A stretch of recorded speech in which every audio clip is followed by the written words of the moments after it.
കുട്ടിയുടെ അമ്മാവൻ ഹരികുമാർ കുറ്റമേറ്റ് പറഞ്ഞെങ്കിലും 2.5 വയസ്സുകാരി ദേവേന്ദുവിന്റെ കൊലപാതകത്തിൽ ദുരൂഹതകൾ ബാക്കിയാണ്. കുടുംബാംഗങ്ങളുടെ മൊഴികളിലെ വൈരുദ്ധ്യമടക്കം പലതും ഇനിയും ചുരുളഴിയേണ്ടതുണ്ട്.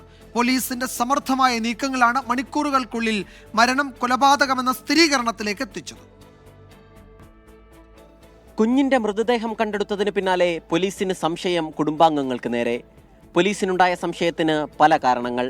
അമ്മാവൻ ഹരികുമാറിന്റെ മുറിയിൽ പുലർച്ചെയുണ്ടായ ചെറിയ തീപിടുത്തം, പരിസരത്തു നിന്ന് കണ്ടെത്തിയ കുരുക്കിട്ട കയറുകളും കസേരകളും, 30 ലക്ഷം രൂപ കളവ് പോയെന്ന് കഴിഞ്ഞ ദിവസം പോലീസിന് നൽകിയ പരാതി, കുഞ്ഞ് ആർക്കൊപ്പം കിടന്നെന്ന പരസ്പര വിരുദ്ധ മൊഴികൾ.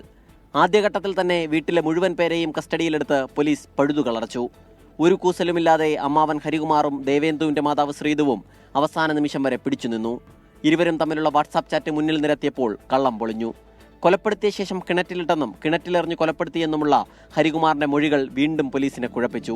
മുങ്ങി മരണമെന്ന പോസ്റ്റ്മോർട്ടം റിപ്പോർട്ടിലെ കണ്ടെത്തലോടെ ജീവനോടെ കുഞ്ഞിനെ കിണറ്റിലെറിഞ്ഞെന്ന നിഗമനത്തിലേക്ക് പോലീസ് എത്തി.